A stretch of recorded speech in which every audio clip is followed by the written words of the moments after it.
Assalamualaikum warahmatullahi wabarakatuh. Perkenalkan, nama saya Nur Afifah, Prodi TMTK. Di sini saya akan menjelaskan tentang pengembangan kurikulum kritis.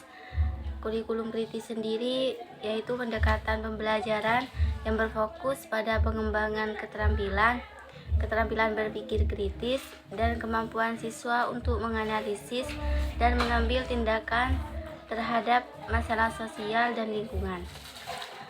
Kurikulum kritis memiliki sejarah panjang yang dapat ditelusuri kembali ke filsuf dan pemikir kritis seperti Socrates, Plato, dan Immanuel Kant. Yang pertama, pada abad ke-20, kurikulum kritis mulai berkembang sebagai reaksi terhadap pendekatan pembelajaran tradisional yang dianggap terlalu pasif dan tidak kritis.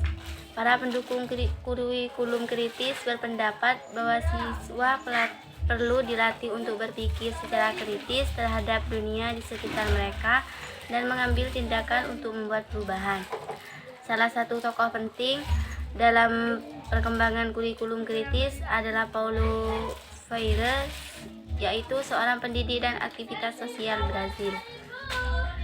Yang kedua, pada tahun 1970-an, kurikulum kritis mulai diadopsi oleh beberapa sekolah dan universitas di Amerika Serikat.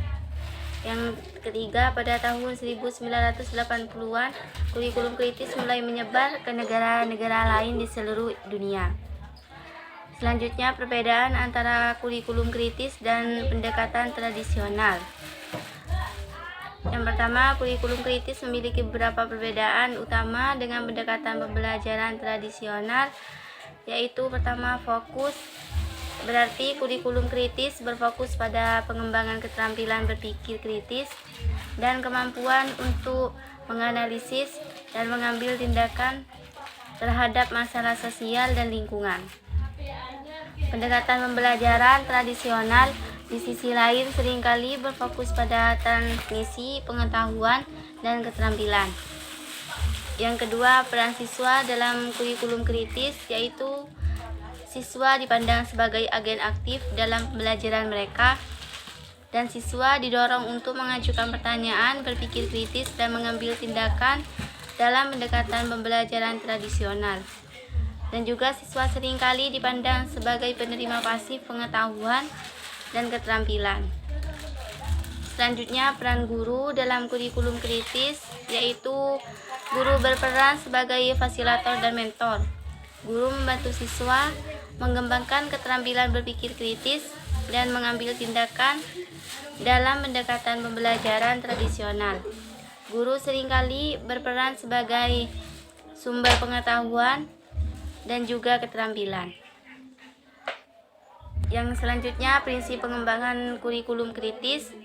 Yang pertama, prinsip pengembangan kurikulum kritis dalam perspektif inklusi dan sosial, yaitu dalam perspektif inklusi dan sosial, pengembangan kurikulum kritis harus memperhatikan prinsip-prinsip berikut. Yang pertama, prinsip keberagaman, yaitu kurikulum harus mengakui dan menghargai keberagaman peserta didik, termasuk latar belakang sosial, budaya, dan agama mereka. Yang kedua,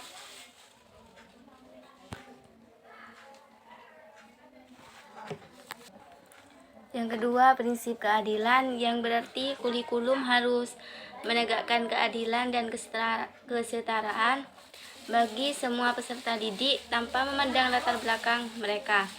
Prinsip keadilan dalam pengembangan kurikulum kritis berarti bahwa kurikulum harus menegakkan keadilan dan kesetaraan bagi semua peserta didik tanpa memandang latar belakang mereka.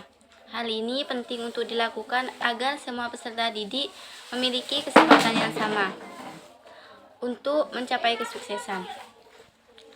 Yang terakhir, prinsip partisipasi, yang berarti peserta didik harus dilibatkan secara aktif dalam proses pengembangan kurikulum.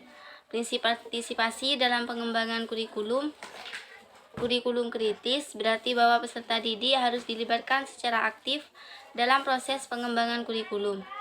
Hal ini penting untuk dilakukan agar peserta didik dapat merasa memiliki dan bertanggung jawab terhadap kurikulum.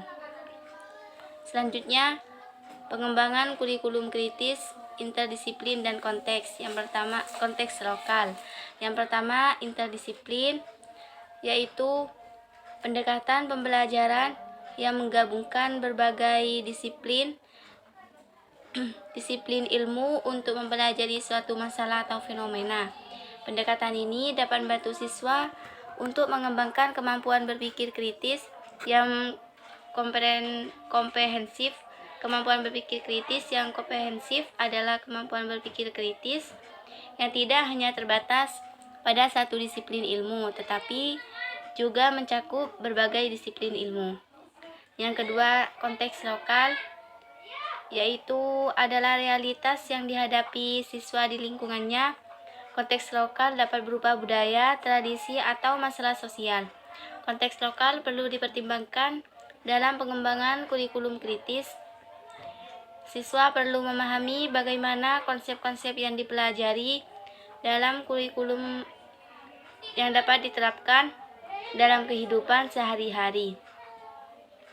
Manfaat konteks lokal dalam pengembangan kurikulum kritis dapat membantu siswa untuk memahami budaya dan tradisinya. Konteks lokal dapat membantu siswa untuk mengembangkan keterampilan berpikir kritis yang relevan dengan sehari-hari. Yang ketiga, kontribusi siswa dalam pengambilan keputusan kurikulum kritis. Yang pertama, mengembangkan keterampilan berpikir kritis siswa. Dalam proses pengambilan keputusan, siswa dihadapkan pada berbagai informasi dan perspektif yang berbeda. Mereka harus mampu menganalisis informasi tersebut secara kritis dan mengambil keputusan yang tepat. Yang kedua, meningkatkan rasa kepemilikan siswa terhadap kurikulum. Ketika siswa terlibat dalam pengambilan keputusan kurikulum, mereka merasa memiliki kurikulum tersebut. Hal ini dapat meningkatkan motivasi dan komitmen untuk belajar. Yang ketiga, meningkatkan relevansi kurikulum dengan kebutuhan siswa, yaitu partisipasi siswa dalam pengambilan keputusan kurikulum dapat membantu dan memastikan bahwa kurikulum tersebut relevan dengan kebutuhan dan minat mereka. Implementasi kurikulum kritis. Yang pertama, memahami kebutuhan dan latar belakang siswa dalam implementasi, yaitu kebutuhan akademik. Siswa meliputi kemampuan kognitif, afektif, dan psikomotorik. Kemampuan kognitif siswa meliputi kemampuan untuk berpikir, memecahkan masalah, dan belajar. Selanjutnya, kemampuan afektif siswa meliputi kemampuan untuk memahami dan mengekspresikan emosi. Kemampuan psikomotorik siswa meliputi kemampuan untuk menggunakan tubuh untuk melakukan berbagai tugas. Yang kedua, kebutuhan sosial siswa meliputi kemampuan untuk berinteraksi dengan orang lain dan lingkungannya. Kebutuhan sosial siswa meliputi kemampuan untuk berkolaborasi, berkomunikasi, dan bekerja sama. Yang ketiga, kebutuhan emosional siswa meliputi kemampuan untuk mengelola emosi dan mengatasi stres. Selanjutnya, implementasi kurikulum kritis dengan desain pembelajaran berbasis masalah. Yang pertama, identifikasi masalah nyata. Mengidentifikasi masalah nyata yang dapat digunakan sebagai bahan pembelajaran. Masalah nyata dapat berasal dari kehidupan sehari-hari, di lingkungan sekitar, atau dari dunia kerja. Yang kedua, perancangan masalah. Masalah yang telah diidentifikasi kemudian dirancang agar sesuai dengan tujuan pembelajaran. Dan juga masalah harus menantang dan mendorong siswa untuk berpikir kritis, berpikir kreatif, dan memecahkan masalah. Yang ketiga, pembelajaran berbasis masalah. Dalam pembelajaran berbasis masalah, siswa dilibatkan secara aktif. Dalam proses pembelajaran, siswa bekerja sama dengan kelompok untuk menyelesaikan masalah. Yang keempat, evaluasi. dilakukan untuk menilai hasil belajar siswa dalam menyelesaikan masalah. Evaluasi dapat dilakukan dengan berbagai cara seperti presentasi kelompok, portofolio, atau tes. Yang ketiga, penilaian dalam kurikulum kritis. Yang pertama, observasi dapat dilakukan untuk melihat bagaimana siswa menerapkan keterampilan berpikir kritis dalam pembelajaran. Yang kedua, wawancara. Wawancara dapat dilakukan untuk mengetahui pemahaman siswa tentang konsep-konsep kritis. Yang ketiga, tugas. Tugas dapat diberikan untuk menilai keterampilan berpikir kritis pada siswa.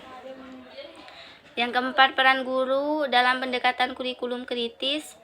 Yang pertama, fasilitator, yaitu pembelajaran. Guru berperan sebagai fasilitator pembelajaran yang menciptakan lingkungan belajar yang kondusif bagi siswa untuk berpikir kritis dan reflektif. Yang kedua, sebagai pembimbing pembelajaran, yaitu guru berperan sebagai pembimbing pembelajaran yang membantu siswa mengembangkan kemampuan berpikir kritis dan reflektif mereka. Yang ketiga, model berpikir kritis, yaitu guru berperan sebagai model berpikir kritis yang menunjukkan bagaimana cara berpikir kritis dan reflektif. Yang keempat, tantangan dan manfaat. Yang pertama, tantangan dalam mengimplementasikan kurikulum kritis merupakan kurikulum yang berfokus pada pengembangan persepsi siswa dan guru. Siswa dan guru mungkin tidak memahami atau tidak mendukung tujuan dan pendekatan kurikulum kritis. Yang kedua, ketersediaan sumber daya kurikulum kritis seringkali membutuhkan sumber daya yang lebih banyak daripada kurikulum tradisional, seperti waktu ekstra untuk diskusi dan pembelajaran berbasis proyek. Yang selanjutnya, manfaat dari pengembangan kurikulum kritis. Yang pertama, meningkatkan partisipasi siswa. Kurikulum kritis dapat membantu siswa merasa lebih terlibat dalam pembelajaran dan lebih termotivasi untuk belajar. Yang kedua, membantu siswa mengembangkan keterampilan. Membantu siswa mengembangkan keterampilan yang mereka butuhkan untuk sukses di dunia yang terus berubah. Yang terakhir, hasil dan dampak pada siswa dan masyarakat. Yang pertama, bagi siswa, yaitu meningkatkan kemampuan berpikir mandiri dan kreatif. Pada kurikulum kritis mendorong siswa untuk berpikir secara mandiri dan kreatif. Dengan menerapkan kurikulum kritis, siswa akan terlatih untuk menemukan solusi yang unik dan inovatif untuk masalah yang mereka hadapi. Yang selanjutnya, bagi masyarakat, yaitu meningkatkan kualitas sumber daya manusia. Kurikulum kritis dapat menghasilkan sumber daya berkualitas. Dengan menerapkan kurikulum kritis, siswa akan memiliki kemampuan berpikir kritis dan pemecahan masalah yang dibutuhkan untuk menghadapi tantangan di masa depan, dan seterusnya. Sekian yang dapat saya sampaikan. Apabila ada kesalahan, saya mohon maaf yang sebesar-besarnya. Assalamualaikum warahmatullahi wabarakatuh.